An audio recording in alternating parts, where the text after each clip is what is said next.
What's up, ladies and gentlemen? Welcome back to another Dynamite Harry's Gaming Thoughts. And all I'm going to say to you is Lord of the Rings. Now, I know that's enough to get a lot of you talking and a lot of you wondering what this video is going to be about. And we're going to be talking about potentially one of my favourite RTS fantasy games, Battle for Middle-earth 2.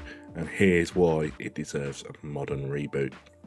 If you grew up with a One Ring, chances are you've dreamed of commanding the armies of the elves, dwarves, orcs across the fields of Middle-earth. And if you were lucky enough to play Lord of the Rings Battle for Middle-earth 2, 1, or the expansions, you got to do exactly that. But here's the thing, the legendary RTS game from 2006 deserves more than just YouTube nostalgic montages and fan mods. It deserves a modern reboot, and in this video I'm going to tell you exactly why. So grab your sword, mount your warg, and let's ride into battle. Let's start with the obvious.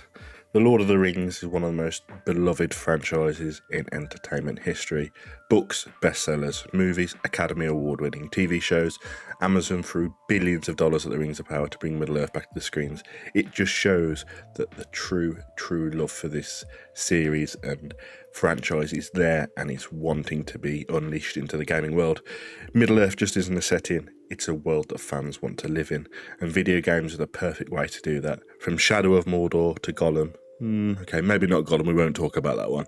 We've seen attempts to bring Tolkien's universe to life in various genres, but none have captured the strategic, large-scale warfare of the source material quite like Battle for Middle-earth 2. And with a franchise this iconic, there's zero doubt that a modern reboot would find an audience, and probably a massive one at that. Now, realistically, as you can see in the background here, this game came out in 2006 and it still looks really good.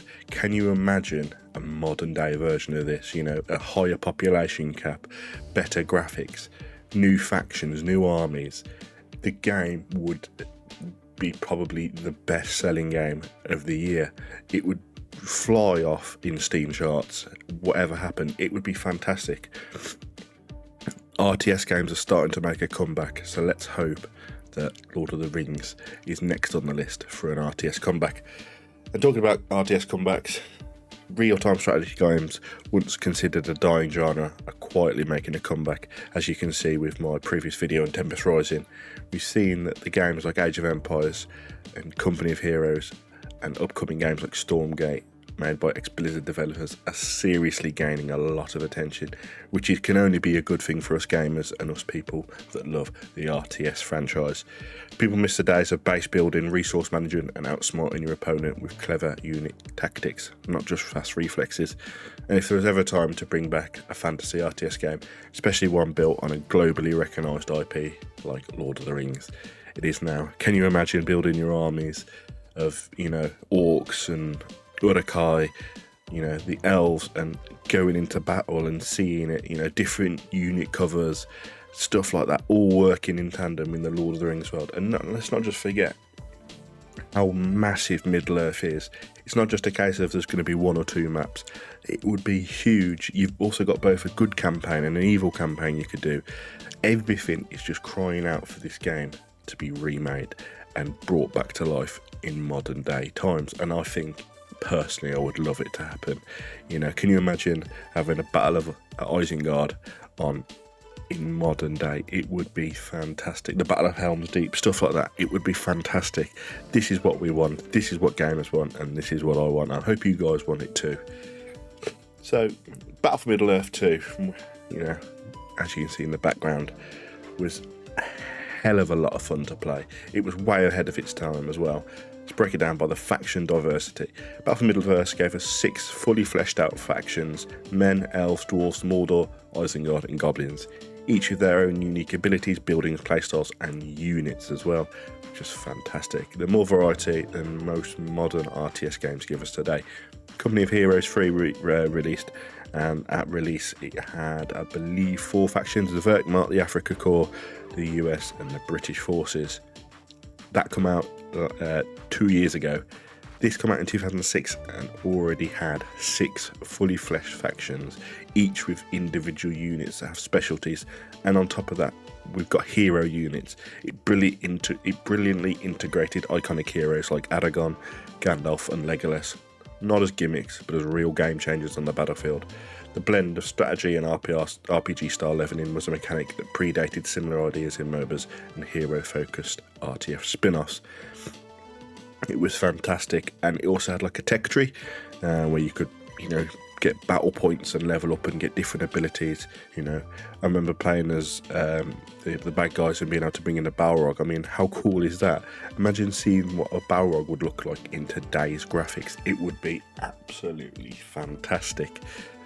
Base building expansion. The game offered both traditional base building maps and War of the Ring mode, which combined turn-based strategy game with real-time battle, sort of like Total War Middle-earth. So it's a good thing that this game offers both that. So if you're more into your turn-based with mix and match fighting, or if you just want all-out RTS battles, this game offered both of them. And to an extent, it had naval warfare. It wasn't perfect, but it added another dimension that most fantasy RTS games completely ignored. And the visuals and voice work for 2006, stunning. The units looked great, the environments were immersive, and they actually got the voice talent from the films. The atmosphere was pure Tolkien. Now, would there be potential for a modern reboot? So let's look at 2025. Imagine this. Ultra detailed environments with dynamic weather, improved AI and pathfinding, massive online multiplayer battles, cross-platform support, maybe even console play, fully integrated mod support and community tools, campaigns that explore new corners of Middle-earth, Rule Harad and even the First Age, seamlessly blending of large-scale strategy with emotional storytelling. With today's tech, Battle for Middle-earth 3, we're going to call it, could go from cult classic to all-time great. And honestly, it's what the fans deserve.